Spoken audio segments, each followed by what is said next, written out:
Samba Salama, Sabbath peace to all the house of Isolale, to all the scattered sheep throughout the four corners of the earth.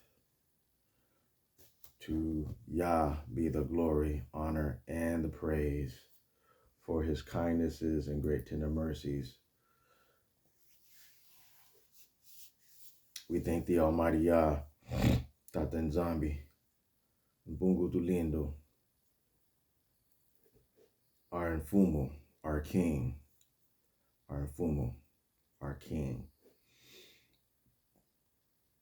We thank him for blessing us through the days of this week and bringing us on the Sabbath, here on the Sabbath of Samba. We thank him. He's been so kind to us, even undeservingly. He's been kind to us. But we thank him, and we endeavor to walk upright before him by his power, his leading and guiding directions.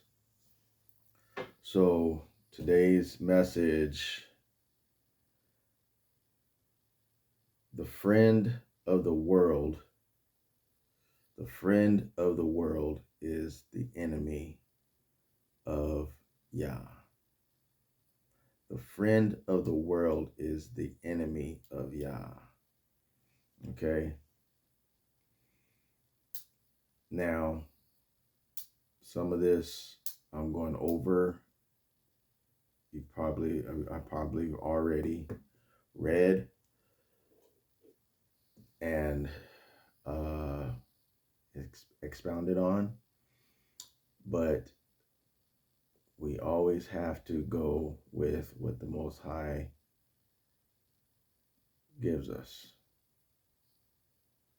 So one of the things we have to understand as a Solale, we are the chosen people of the Most High YAH. And because we are chosen by YAH, and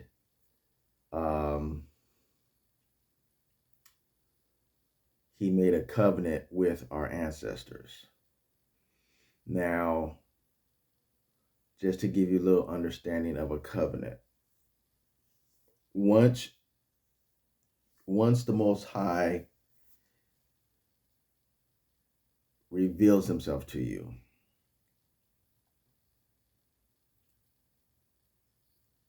and basically when he reveals himself to you, he is automatically revealing the covenant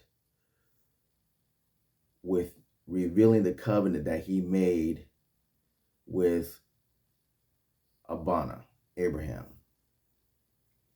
and restoring what is not written in the book of Genesis pertaining to Adam and Adama. So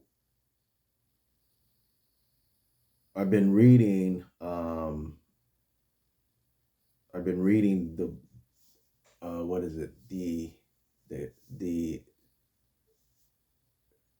call it the Cave of, I think it's called the Cave of Secrets, but it's one of the lost books of Adam and Eve. So Adam and Eve struggled being kicked out of the garden, rightly so. So after many struggles and going back and forth, beseeching the Most High to let them go back in the garden, the Most High said, nope, you disobeyed, you got to suffer the consequences, basically, he said. But he made him a promise that he would restore his line, the righteous line. He would restore his line back to the place where they can enter the garden once again, in short, okay? So the covenant that he made with Abraham, the covenant that he made with Noah, is all that is part of that covenant, that promise. So a covenant is not just an agreement, but it's a promise made by the Most High to his people. Now I don't know the Kikongo word for covenant, but the real word is not that anyway. So once our ancestors, once they were, well, the covenant that he made with Abana, it followed them. It followed from all the way back to Adam, all the way to the children of Isolale, the children of Yakubi. Okay, it followed them through that line. And once we were grown enough as a people, and we was grown as a people in bondage as a nation, the Most High chose the time to bring us out of that bondage. So bondage, Egypt bondage represents sin. It represents the individual and collective sin in our lives. So he reestablished his covenant with the children of Jacobi, Jacob, the children of Isolale. Okay? And by him giving the law to them, speaking the law to them, right? I'm going to show you that he has set us apart from all nations of the earth. And every nation under heaven that's not Isolale is the enemy of YAH. Now, that does not go down to each and every individual in those nations. We got to make this perfectly clear. We as a nation did not entirely fall, Isolale, because the Most High said he is never left without a witness. There remained some that walked upright, but the majority of Isolale went into idolatry. And there always remained some of Isolale to bear witness to the way of Tate Nzambi, Yakongo. All right? So I hope this makes that clear. So I'm going to show you that we are not like other nations.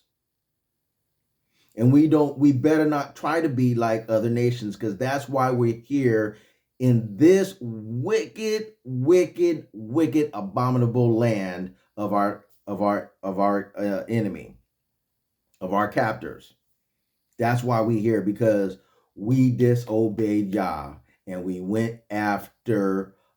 First of all, it started with a king and fighting among each other.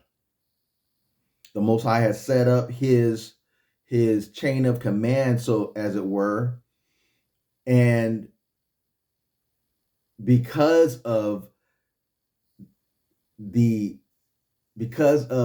Satan in the world, Satan in the world is the Most High's enemy, but he's our enemy because the Most High he promised us this earth. And he did not want to, the authority that the Most High gave us from the beginning, it put us in basically put us in a greater light in the sight of the Most High than the angels. Satan didn't like that because he gave us a dominion. Angels have a specific job.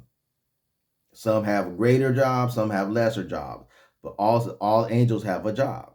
Satan didn't like having to basically uh, be. He felt that he was beneath. He would be beneath who he was because he was he was he was. I don't know if he was like the above Michael, um, Michaeli, but he was a high ranking angel in YAH's kingdom. And he didn't like that. Wickedness was found in him. He rebelled, and other angels agreed with him, and they got kicked out, and so on and so forth. So here we go. Okay, that's just a little foundation, a little background to give you understanding who we are. Who we are. Okay, so we're going. Don't forget, please get your pens and papers.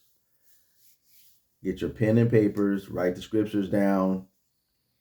Um, and I'll try to remember to put them in the description box so you can, if you don't have utensils to write them down, I'll try to remember to put them in the description box, or you can, when I call the scriptures out, just pause it, go back, whatever you need to do so you can go back and read these scriptures yourself, okay? If you're not reading along with me, okay?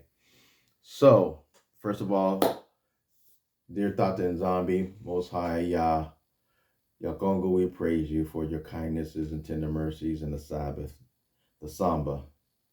We ask your blessings upon us as we endeavor to give your word to your people, all that will hear this lesson. We ask you to bless it and shield it, protect it over the internet and the other means of which people listen. We ask you to let not the enemy, let not Satan get the victory over it and how it is loaded up. Block him, bind him in the name of Isaiah, Yokongo, Kuswa. Hallelujah. Ingita. Thank you, Yah. Ingita. Okay. All right. So last week, I do not know what happened, but last week when I went to load up my went up to load the message from of last week, Satan interfered some kind of way. My phone died. The internet connection was lagging, so it took way too long for that message to get loaded up on the internet. And it was like, because I did it early in the morning and started loading it up by 9 o'clock, where it would be at least visible, be able to view it by 10 o'clock. So Satan is busy. We're definitely living in the last days, and we're starting to see things that are my father and my elders um, didn't see and wasn't able to see. But we are in the separation times, and the more I say that, the more I see it, in other platforms, other people in this work are saying the same thing. Maybe not the same way I'm saying it, but they're saying the same thing nonetheless. Okay. Anyway, let's get going. Exodus, the 19th chapter. This is going to be starting at the third verse, and key verse is verse 6. Okay. Exodus 19, starting at verse 3. And Moses went up unto Yokongo to, excuse me, and Moses went up unto Tata and Zombie, and Tata and Zombie called unto him out of the mountain, saying, Thus shalt thou say to the house of Jacobi, and tell the children of Isolale, ye have seen what I did unto the Egyptians. I don't know how to say that the other way. The Egyptians.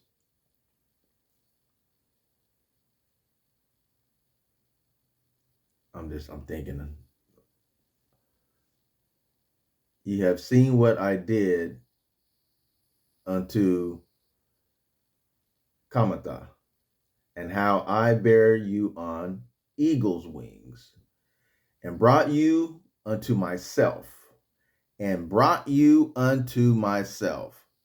So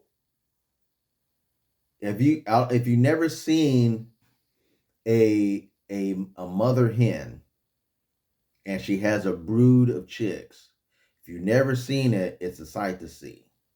Other types of birds, similar species of birds do the same thing.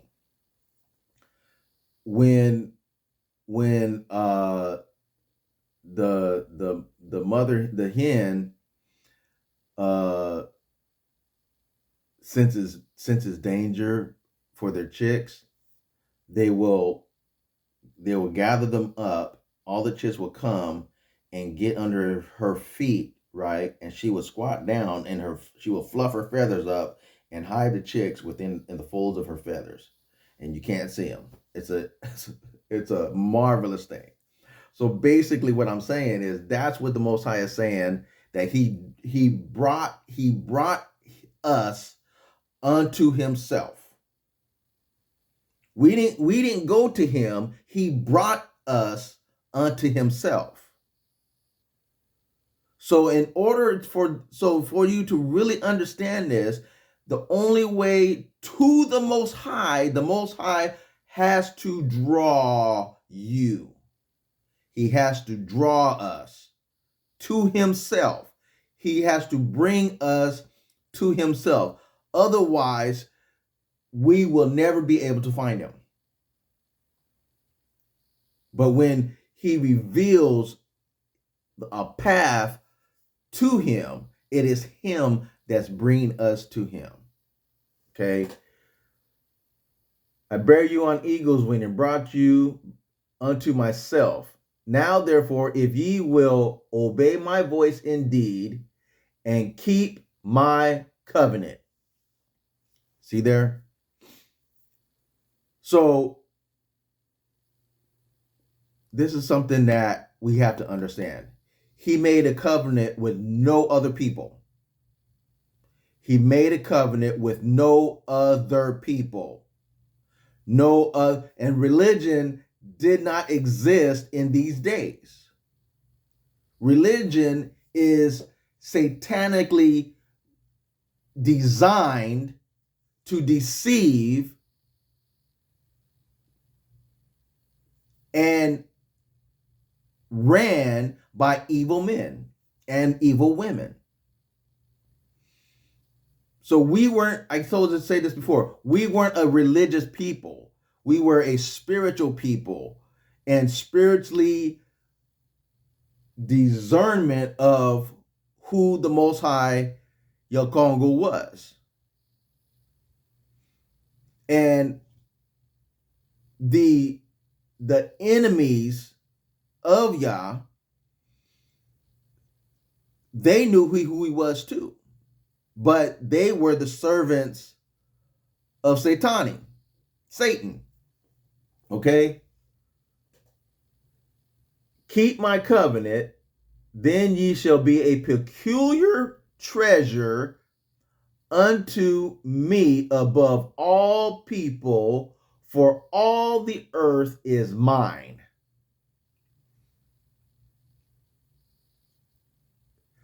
I don't care who's in charge. I don't care the earth the earth was given into the hands of the wicked.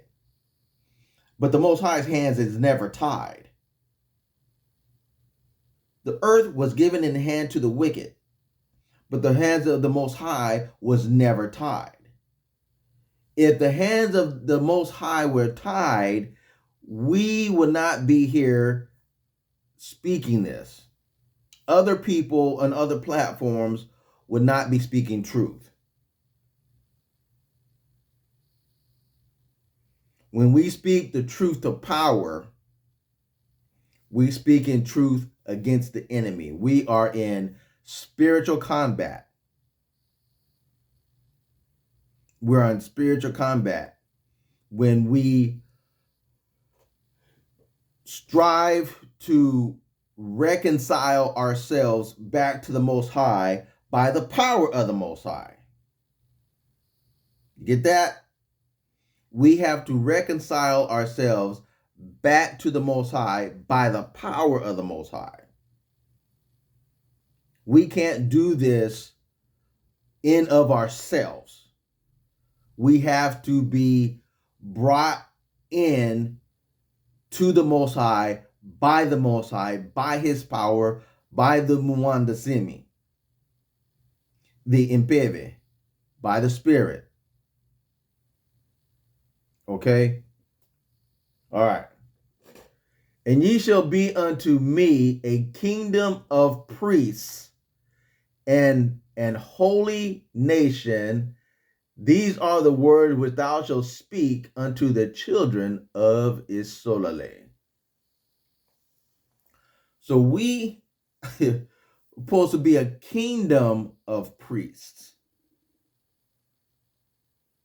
So I give you an example.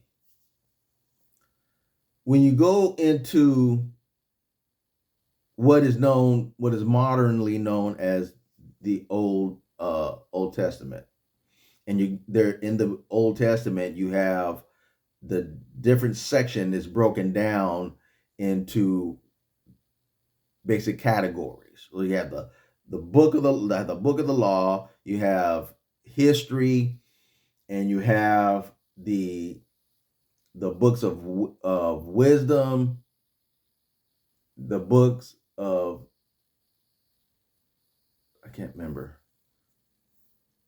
I think Psalms is included in the books of wisdom. Okay, and then you have the major and minor prophets.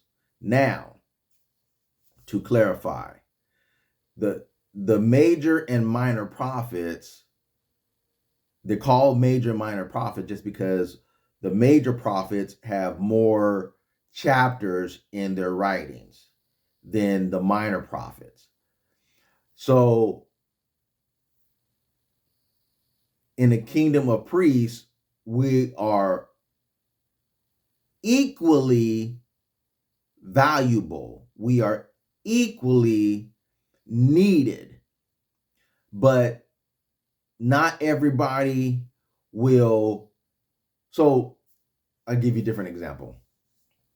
So when the Most High started establishing order with the priests and the Levites, um, he set different ones in charge of people, and he said, you're going to be in charge of hundreds. You're going to be in charge of tens, and you're going to be in charge of whatever, thousands. Some were in charge of thousands. Some were in charge of hundreds. Some were in charge of tens. Okay, so being in a kingdom of priests, we all have a role to play. And not everybody is going to be in charge of thousands of people. Not everybody is going to be in charge of a small number of people. But we're all needed nonetheless. So everybody is valuable. So anyway, we are supposed to be a kingdom of priests, a kingdom of prophets, a kingdom of of a kingdom of order. All right. So one of the other words I want to point out is peculiar treasure. It says a peculiar treasure. In another place, it says a peculiar people. But we are the Most High's praise. When we walk in the way of the Most High, we automatically give praise to him. It's not like making a scene, making yourself seen by audibly, oh, thank you, all over the place, where like some people do. I'm sorry. I've seen people do this, and it's this is what the Bible says is unseemly. When you walk up before the Most High, according to his way, according to what he has called you to do, you are his praise. You don't have to make a scene. You don't have to, you understand what I'm saying? You understand what I'm saying? You don't have to do these unseemly things in public or on a street corner, and you don't have to, you know, that's not giving praise to the Most High. That's bringing the Most High to an open shame when you do unseemly things. And I was actually being general, but now I'm being very specific.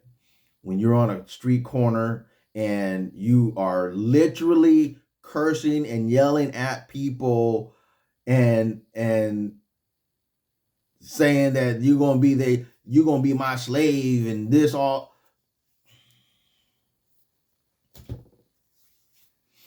that is not YAH.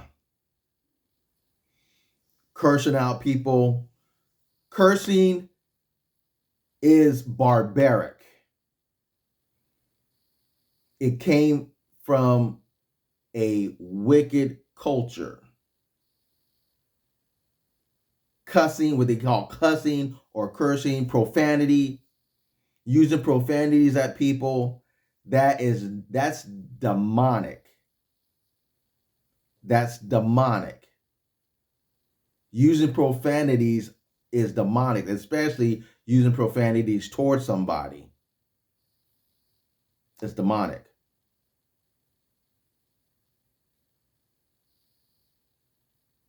It's demonic.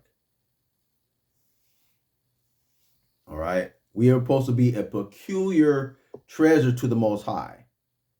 So the Most High just revealed this I mean, it should be simple to understand or know, but when we as an individual, but we really never walk as an individual. And we have to be in we have to have this have this in the mindset that no man is an island. Even though you don't have communication with other a lot of communication with other believers or other people that is walking and striving and in this battle, we're not alone. We have to have that in mind, that we are not an island and other people are going through the same things we go through. Even though you don't know it, you may not see it, you may not even experience it, but we have to know that we are a vast people throughout the Most High's earth. Okay, and we're not alone. So what he showed me is, as time has progressed, wickedness has intensified. So if you have never been out in the wilderness, and I mean out in the wilderness, where there's no street lights, there's no city lights whatsoever. So all around you is pitch blackness. So when you close your eyes, and if you go into a dark room, right? You go into a dark room and you close your eyes in the dark room.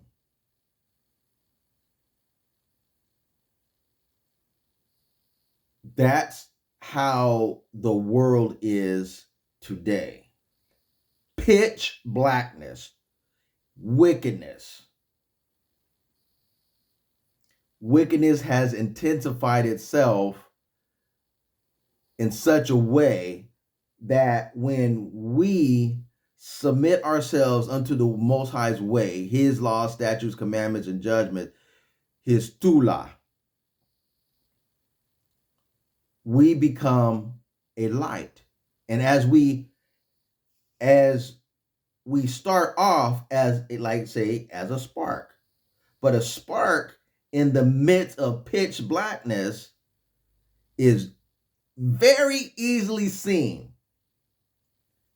We can't hide in this world. There's people that walk in ignorance. They don't know they're walking in ignorance. They don't know they're walking against the Most High. Satan has their mind completely engulfed and deceived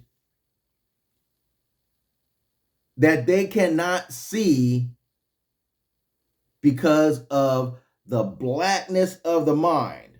So when you, in the scenario of the wilderness, where no street lights, no city lights whatsoever is around, imagine somebody's mind like that, or a thick fog, but they don't know it. They don't know it. They don't know they're walking in darkness until the Most High sends his word. There's a scripture in Psalms that he sent his word to heal them and heal them. I sent my word and healed them. So the Most High will awaken us to himself.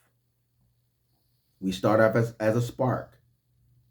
As we go endeavoring to obey the Most High, he reveals one thing to us. walking in his way according to what he has revealed to us. And we receive trial from the Most High, whether we will obey the Most High or no. And his light, we go from a spark to a match flame, so to speak. This, you remember the paper matches with the book of matches where you strike it, very small, but it's powerful, especially in the pitch blackness of this world. We are easily seen. Satan sees us. Satan knows who we are. Satan tries to block every effort of us coming out of the pitch blackness, coming out of darkness, coming out of wickedness, coming out of the ways, coming out of sorcery, coming out of the ways of the world. He can hinder, but he can't stop. Okay? Next scripture. Leviticus, the 20th chapter.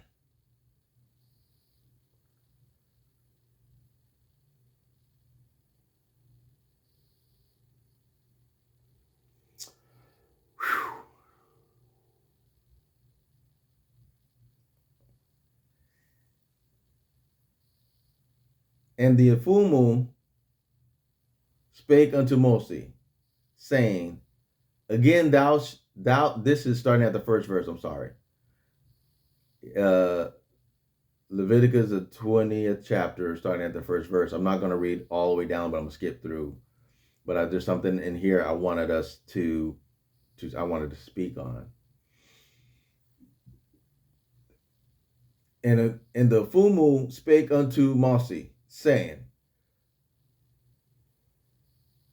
again, thou shalt say to the children of Israel, whosoever he be of the children of Israel, or of the strangers that sojourn in Israel, that giveth any of his seed unto Molech, he shall surely be put to death. The people of the land shall stone him with stones. And I will set my face against that man, and will cut him off from among his people, because he has given his seed unto Molech, to defile my sanctuary and to profane my holy name. So, one more verse, verse 4. And if the people of the land do anywise hide their eyes from the man when he giveth of his seed to Molech, and kill him not, then I will set my face against that man and against his family, and will cut him off, and all that go a whoring after him to commit whoredom with Molech from among their people. So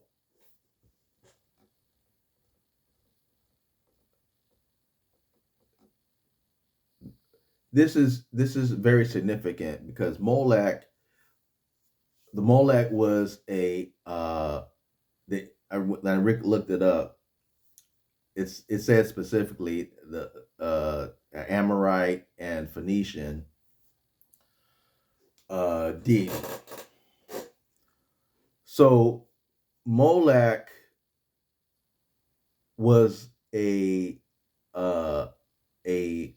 pagan god, a pagan deity that required human sacrifice, and specifically human sacrifice, the sacrifice of children. The sacrifice of children. This is how we we was deceived in such a way. This is be really beyond me, but whether you realize it or not, it is still happening. When you the wicked, the abominable, the system of this world, the system of the United States, abortion is sacrificing your seed to Molech. Abortion is sacrificing. You are sacrificing your seed to Molech. When you intentionally say, "Oh, I don't want this child. I'm gonna get an abortion."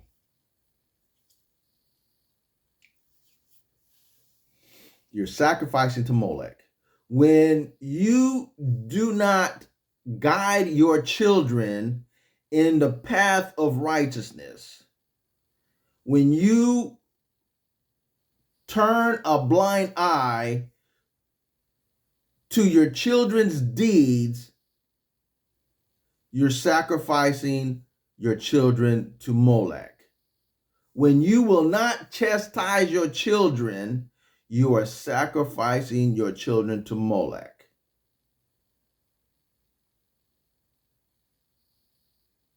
Need I go on? When you do not walk in the way of the Most High, that you can teach your children the way of the Most High, you are sacrificing your children to Molech. Molech. Look it up.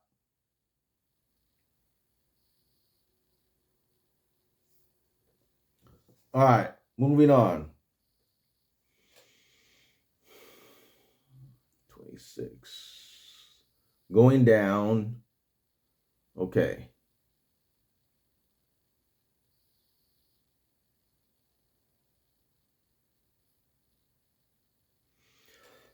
Excuse me. Okay, here we go. Verse 23, going down.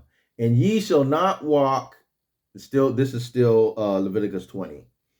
And ye shall not walk in, this is verse 23. And ye shall not walk in the manners of the nation, which I cast out before you, for they committed all these things, therefore I abhorred them. So you go back to the first chapter and start reading down, is going to give you all the things that the nations have done and are still doing. Just like the Most High don't change, Satan don't change either. That's why he said in Malachi, the 3rd chapter, I am YAH, I change not. Therefore, ye sons of Yacubi are not consumed. If YAH changed his way, change who he was, which he's able to do,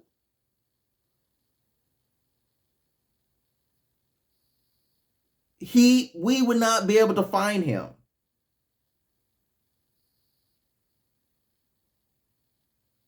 He would be incapable of drawing us to himself. But his way has not changed. His way has not changed. And Satan's way has not changed.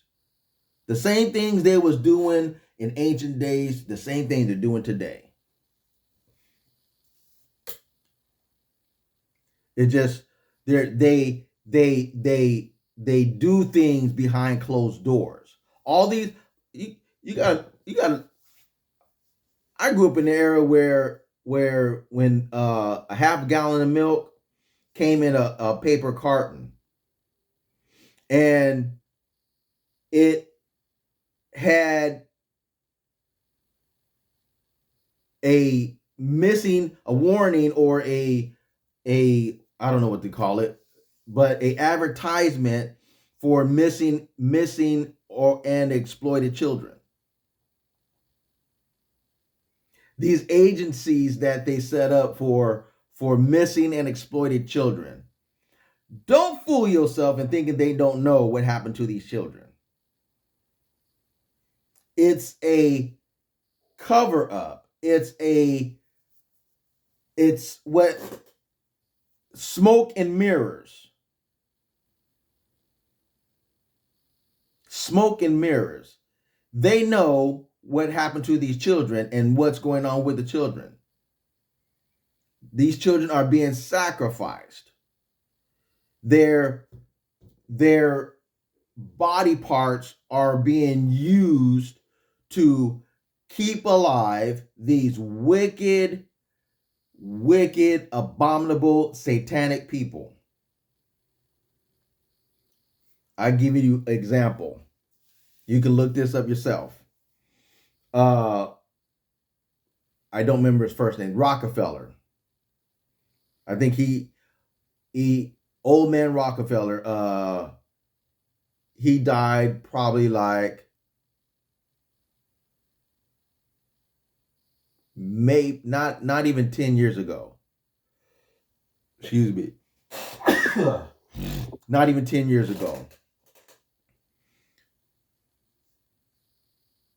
In his lifetime, he has received this. You can look this up.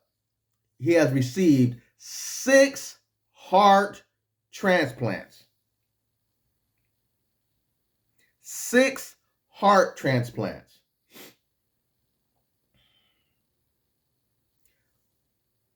You have people that's been on the transplant list for whatever they like, kidney, liver, whatever, for I don't know how long, but this cat has had 6 heart transplants. But you can't outrun YAH. He dead.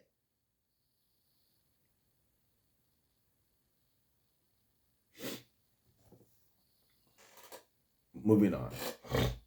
Verse 24. But I have said unto you, ye shall inherit their land, and I will give it unto you to possess it, a land that floweth with milk and honey.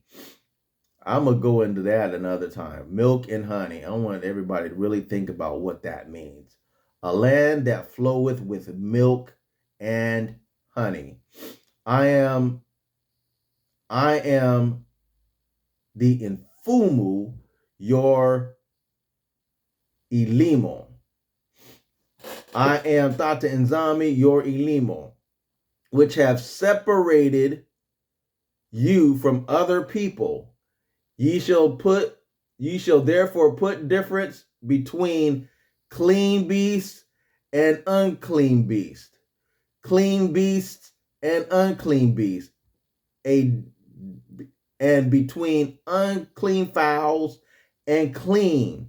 Ye shall not make yourselves abominable by beast or by fowl or by any manner of living thing that creepeth upon the ground, that I have separated from you as unclean. This is not literally the dietary law. This is Leviticus 20. The dietary law in Leviticus in chapter 11. But he's reiterating to us the severity, the seriousness of unclean food. That's not limited to unclean food. We have to learn not to let unclean things come into our being. We have to learn not to let unclean things come into our being. We have to learn not to let unclean things come into our being. There's a difference of clean and unclean. He has made a difference between clean and unclean. He has made a difference between clean and unclean across the board. Time is running. And ye shall be, verse 26, and ye shall be holy unto me, for I, Dr. Nzambi, am holy, and have severed you from other people, that ye should be mine. Severed. Take a an axe, a meat cleaver, and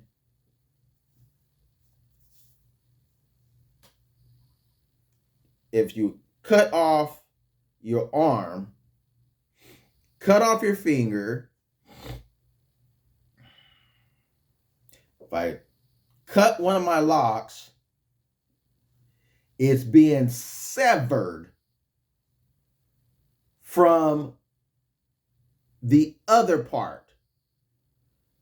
We have been severed. He has cut us from, separated us from among other people of the earth.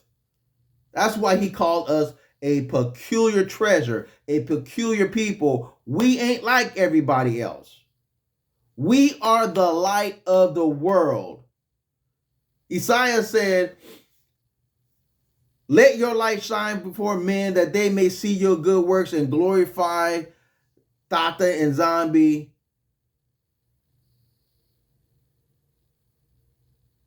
Glorify YAH.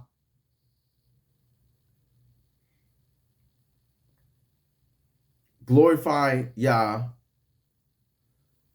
Let your light so shine before men, that they may see your good works and glorify the Father, which is in Zulu, heaven. Another place he said, ye are the light of the world, but a light that is put under a bushel cannot be seen. Nobody lights a candle and put it under a bushel or put something over it that it will not be seen, or it would be snuffed out. But he said it will be put, they will put the candlestick on the candle on a candlestick holder, right? That it may give light to the whole house.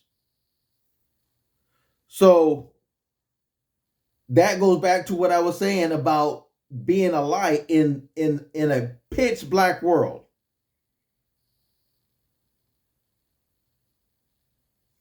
Being a light, it only takes a little light to give light into a dark room.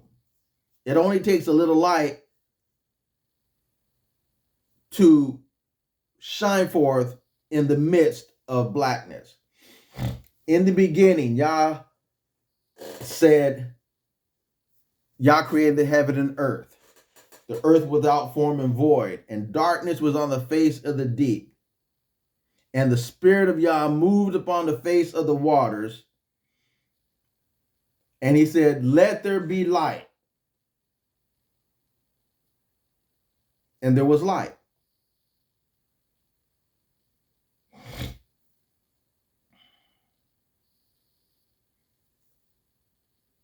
He divided the light from darkness.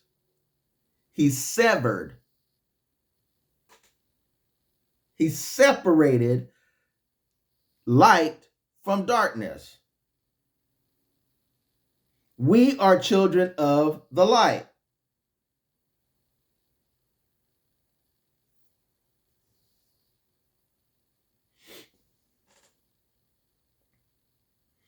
And ye shall be holy unto me, for I, Dr. Nzambi, am holy, and have severed you from other people, that ye should be mine. A man also, or a woman that hath a familiar spirit, or that is a wizard, shall surely be put to death. They shall stone them with stones, their blood shall be upon them.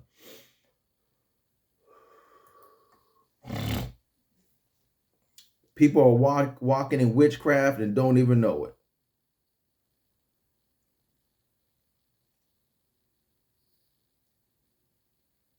Some do. Don't be deceived in thinking people don't know what they're doing when they do certain things. When somebody hates you without a cause,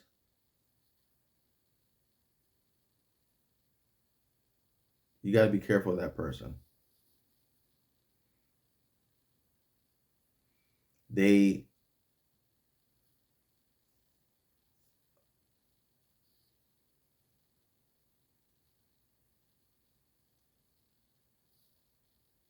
They're walking in witchcraft. They may or may not know it, but they're walking in witchcraft. They're walking in witchcraft. Deuteronomy 14th chapter.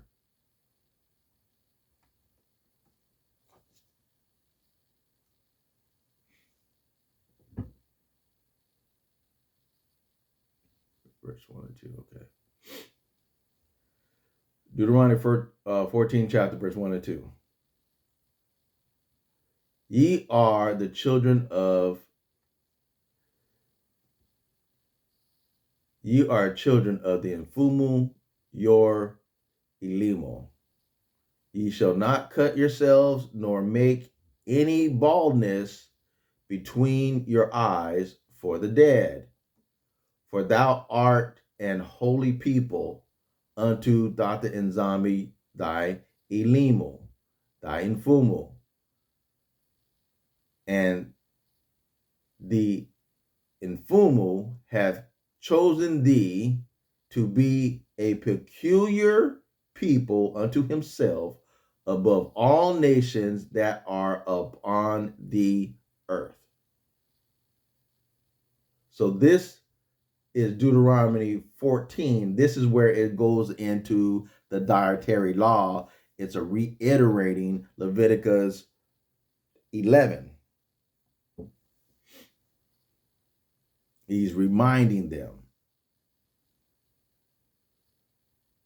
So above all people of the earth, we are the light of the world.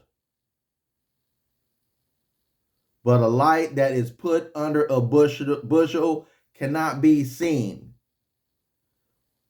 We are a light of the world. We can't hide. There's no hiding. If you hide, you bring the Most High YAH you bring him into an open shame. He's going to cut you off.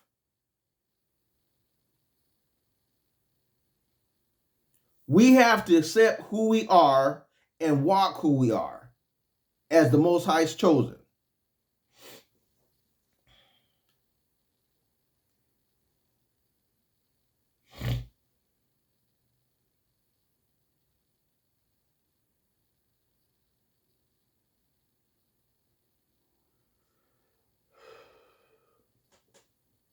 Now, this right here, verse, ye are the children of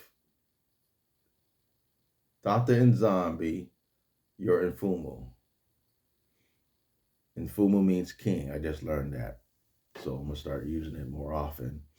Infumu means king. Ye shall not cut yourselves, nor make any baldness between your eyes for the dead. So when it's saying, it's not talking about between your eyes, because nobody grows. I mean, you got to be a Neanderthal to grow hair right here. It's talking about here. You got to understand that they switch things around so it cannot be easily understood. But when you understand where they're coming from at this time in the book of Deuteronomy, they are coming out of Egypt. I spoke on this before. They're coming out of Egypt. One of the practices of Egypt was shaving your head, shaving your beard, or whether you are a woman or a man, it was a beautifying. They thought it was beautiful for you to shave your head. Some wore wigs, some didn't. They made wigs, wove wigs out of the cut hair. The Most High is a naturalist, to make it simple. The natural process of a man, his hair grows. If we do not, if black men or women don't comb their hair or pick it out or whatever, it's gonna lock. That's when you see, like, give an example of the Rastafarians, or who was that man's name? Bob Marley. That's a natural process of your hair as a black person when you don't comb your hair. Now, a man, as a man goes, he goes to, his body starts changing, he starts growing facial hair. Women are not supposed to grow facial hair. There's a chemical imbalance if they're growing facial hair. But they'll never grow like this much. And, on it's not a natural process for a woman to grow facial hair. Woman's hair grows longer than naturally grows longer than man, and grows faster for the most part. And I can go off on a tangent on that subject, but anyway, he's making a distinction to us that shaving your head, not making baldness, shaving your head is not the way of the Most High. It's historically evident.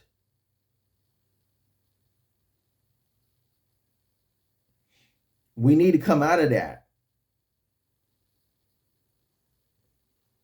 All right, moving on. We are not like other people.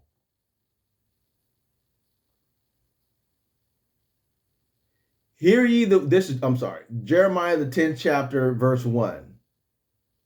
Hear ye the word of YAH. Hear ye the word of the Infumu, the king.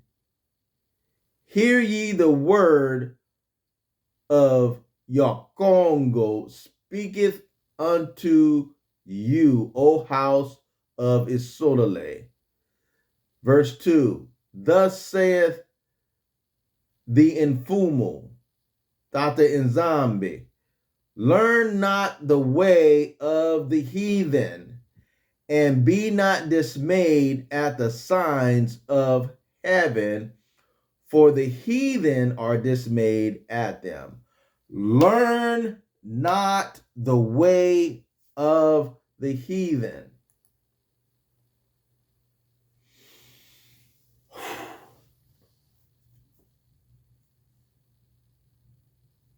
The friend of the world is the enemy of YAH. 2 Corinthians, the 6th chapter, verse 17. I'm going to start at verse 14. I'm going to start at verse 14. I'm going to start at verse 14. Second Corinthians, the 6th chapter, starting at verse 14. Be ye not unequally yoked together with unbelievers. For what worship hath righteousness with unrighteousness? And what communion hath light with darkness?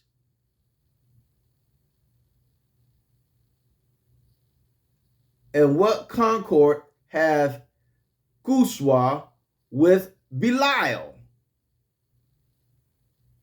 That's another way of saying Baal. Or what part hath he that believeth with an infidel? So, be ye not unequally yoked together. So, if you go back to the book of the law, if you go back to the Tula, modernly called Torah, but the Tula, the book of the law, Yah said, when you're plowing your field, don't hook your plow to a ox or a donkey. Don't mingle your seed. Don't mingle this animal with this animal. Don't mingle with the heathens. Don't give your daughters to their sons, and don't take their daughters for your sons.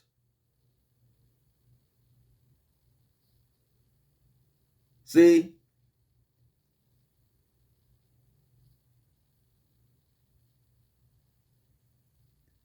All through scripture, he has made a distinction of who we are to him. Peculiar treasure. We cannot be like everybody else, or the Most High is going to spew you out. He's going to reject you. We got to make him our king again. We got to turn from the kings of the world. That's idolatry.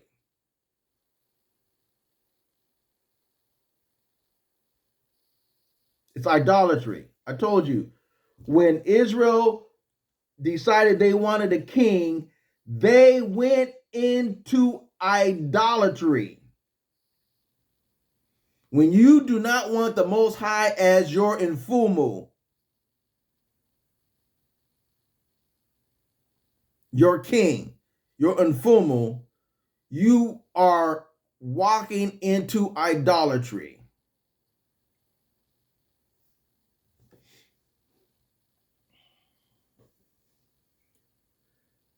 And what agreement hath the temple of Yah with idols? The abomination of desolation. When you say that it's okay to eat swine's flesh, it's okay to eat catfish, it's okay to eat shrimp, it's okay to smoke a little weed, it's okay. We are the temple of Yah. What agreement hath the temple of Yah with idols? Anything that goes against the law of Yah is an idol.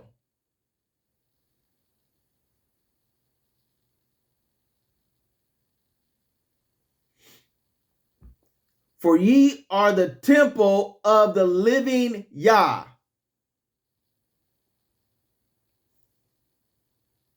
This is Paul saying this. Sun worship, going to church on Sunday. Speaking those forbidden names where he said, do not make mention of any other deity other than me.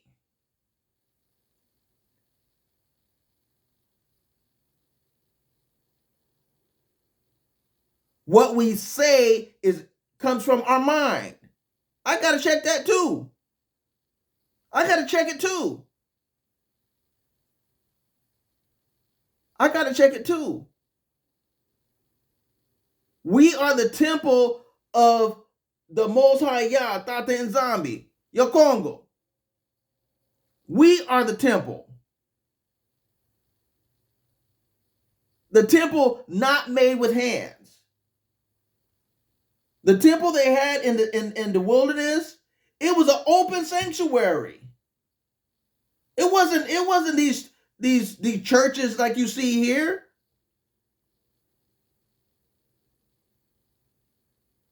It's not these churches, these temples that you see in the United States or anywhere else. It was an open sanctuary.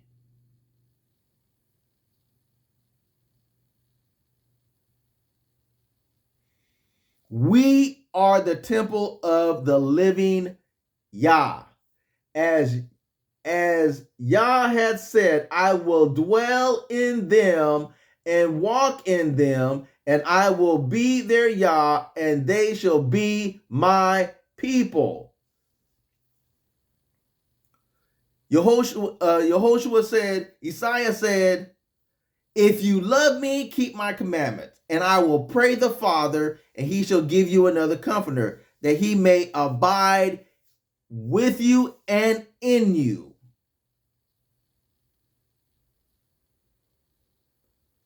Don't think the Most High is walking with you if you're not keeping the commandments of the Most High.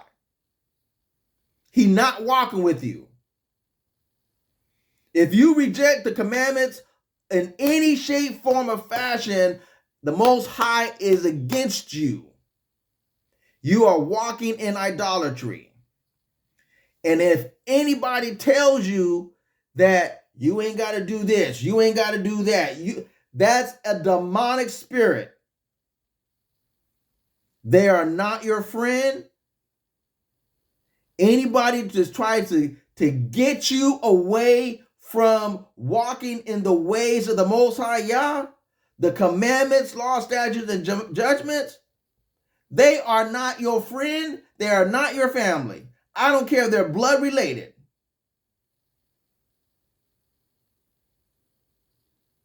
My father used to tell me, my grandmother used to tell me, son, if you can't draw them, they will draw you. We got to get to the place when if we're babes or we're infants or we're children, adolescents, walking in the ways of the Most High, that you are just at the stage that you're starting to eat meat, you got to separate yourself. Telling you, you got to separate yourself from people until you are well equipped with the spirit of Tata and Zombie in you, Yokongo, Isaiah in you, that you can withstand the atmosphere of wickedness. Because I don't care where you go, how nice people are, how, oh, she is so nice, he is so nice, oh, I like them. No. When you at work and people are nice, they're nice because they have to be.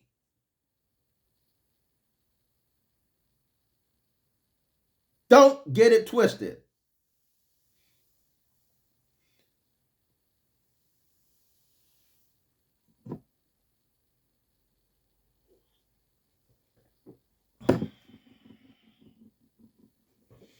Verse 17.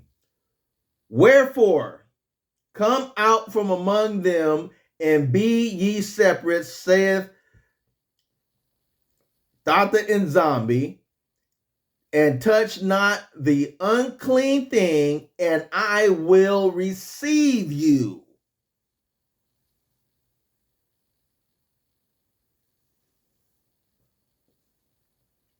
So let me read this through. Verse 14.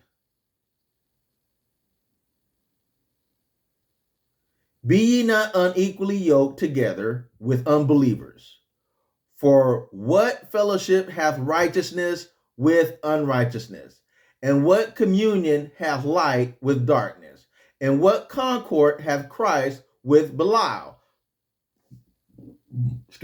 Guswa with Belial? Or what part hath he that believeth with an infidel? And what agreement hath the temple of YAH with idols? For ye are the temple of the living YAH. As YAH has said, I will dwell in them and walk in them, and I will be their YAH, and they shall be my people. Wherefore come out from among them, and be ye separate, saith YAH, and touch not the unclean thing, and I will receive you.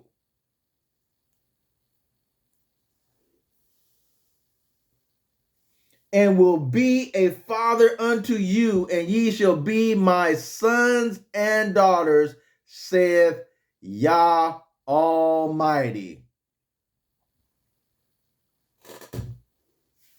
Close the book.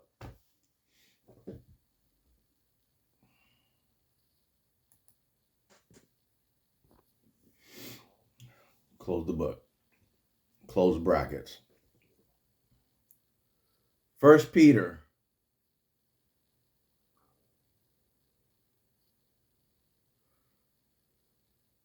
First Peter, 2nd chapter, verse 9.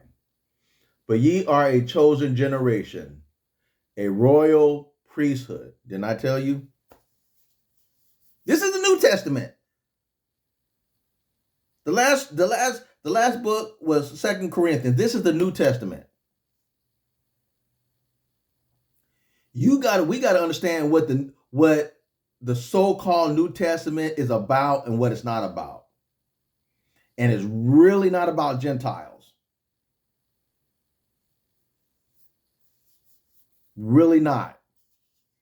And I'm going to show you it's not. But ye are a chosen generation, a royal priesthood, a holy nation, a peculiar people, that ye have showed, that ye should show forth the praises of him who hath called you out of darkness into his marvelous light. We are the children of light.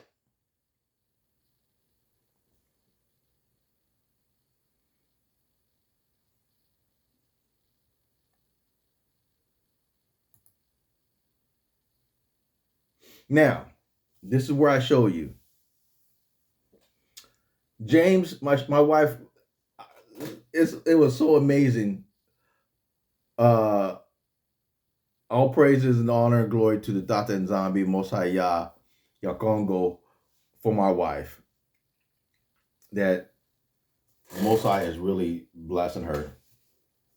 I think, yeah, for her.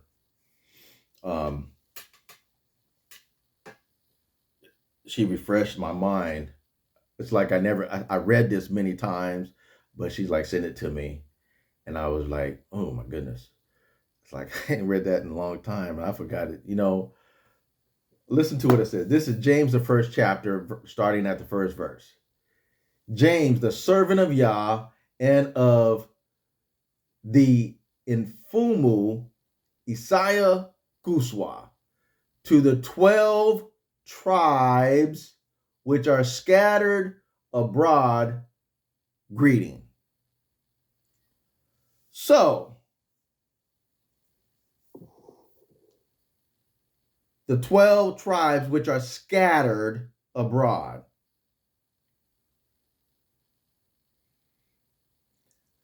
What we don't understand is the Gentiles that Paul was preaching to.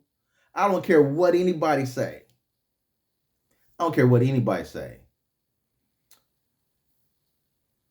As we in United States or whatever country we're in that do not know we are the chosen people of the book, that we are the chosen people of the Most High YAH, that don't know this, in your mind, you are a Gentile. You may not use that terminology, but just like people here in United States, I'm an American. I'm an American. I'm an American. I'm not an African American. I'm American. Gentile.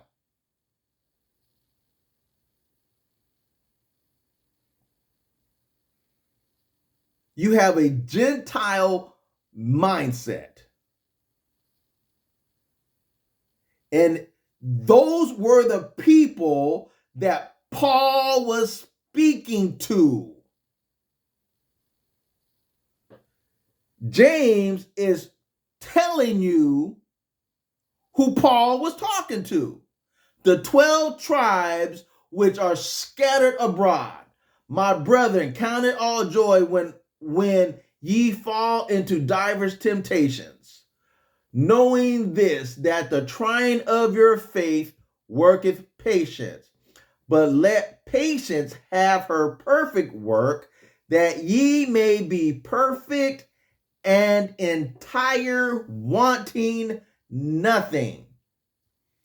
The Most High has to try us every step of the way of our growth. We are met with a trial. In the midst of the trial, you suffer temptation. In the midst of our growth, we suffer temptations and buffering, all these different things that kind of trying to derail us from walking and being walking upright before the Most High. Dealing with all these things. You don't see other people going through what we go through. They go through their situations, but nothing like we experience. Nothing like we experience. That's who Paul was talking to. He was talking to Gentiles that were actual Israelites, but have lost their identity because the Most High prophesied back in Jeremiah or Ezekiel that he gave Israel after the division of Isolele to the northern kingdom and southern kingdom. Southern kingdom was the kingdom of Yehuda, Judah. The other kingdom was the kingdom of Isolele. And they had gone into idolatry so severely that the Most High said, I gave them a bill of divorcement. Basically what he's saying, where he said he gave them over to a reprobate mind. That they should believe the truth, believe a lie rather than the truth. He gave them over to exactly what they wanted to do, where they had no more knowledge of righteousness, of who they were. They became no more the peculiar treasure unto Yah. And you see people with the same mindset in the United States, in what other country you may live in the land, thinking you're Gentile. Don't tell me that Paul was talking to literal Gentiles. That's a lie. He was talking to a specific group of people that had lost their identity. Just like we have lost our identity today, and the Most High is awakening our minds to who we are.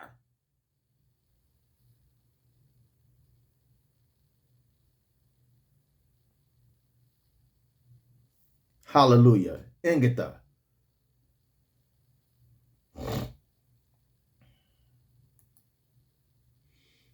James 4 chapter.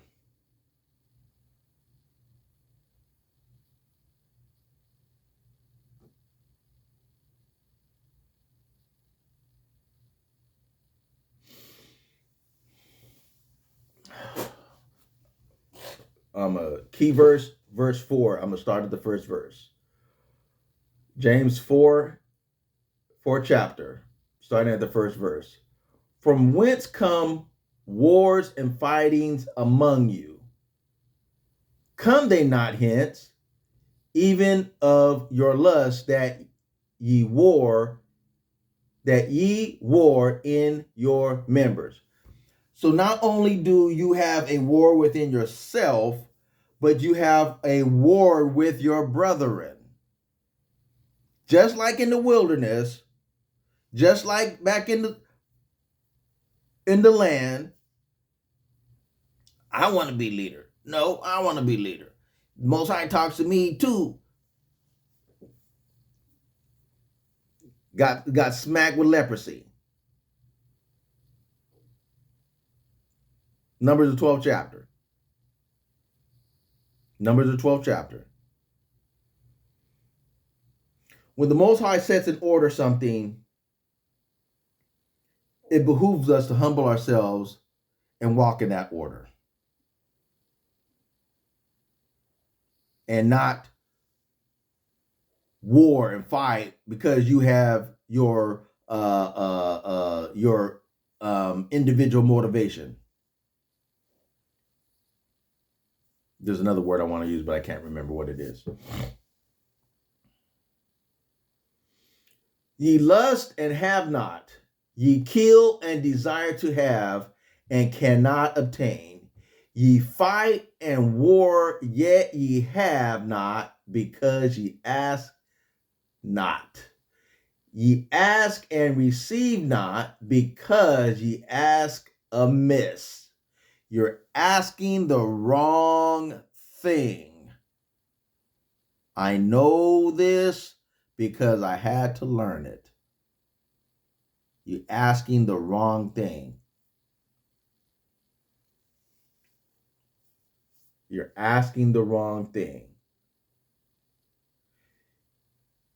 If you are struggling with something, I don't care what it is. I don't care what it is. If you're struggling with something, you just can't, whatever the problem is, and you're praying, and you seem like you can't get relief from the struggle, from the problem, from the situation, the circumstance, whatever it may be. You're asking the wrong thing. You're putting the cart before the horse. You're putting the cart before the horse. The cart will never pull the horse. The horse will not push that cart. It will pull it, but it will not push it.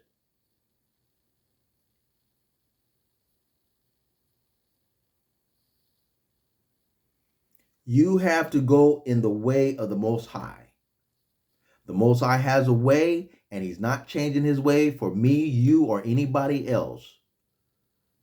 He ain't changing it for the devil. He ain't changing it for the Malaki in heaven. He ain't changing his way. We have to humble ourselves under the mighty hand and repent of our doings from years and years gone by. We have to humble ourselves. And believe me, just saying, y'all forgive me, it ain't cutting it, because he knows if you're real or not. He knows if you're real or not. You can't say, yeah, I'm sorry, and still do what you doing.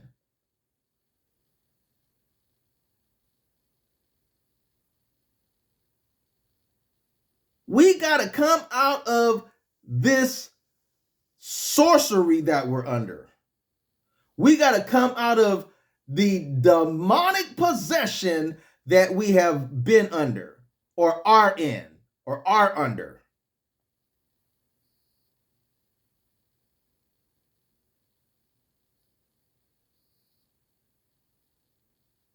And just like Isaiah said, these kind go not out but by fasting and prayer.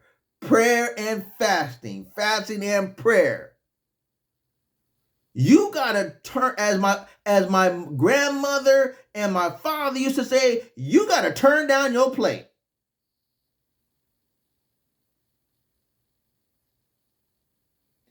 We gotta get serious with the Most High. Because I'm telling you, we are in the days of separation and the window is closing. We're in the days of separation and the window is closing. Every day it closes a little more, faster and faster. Each day goes by. We're in the days of separation where he said, he that is holy, let him be holy still. He that is unrighteous, let him be unrighteous still. There's going to come a time where the Most High says, time's up. You're whoever you are, that's who you are. Either you're going to be a peculiar treasure to the Most High, or you're going to be an abomination to the Most High. Either you're going to be receivable to the Most High, either he has drawn you to himself, or he has rejected you.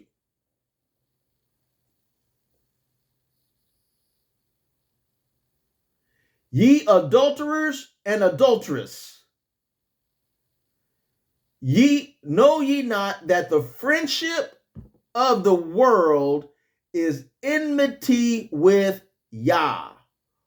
Whosoever therefore be a friend of the world is the enemy of YAH.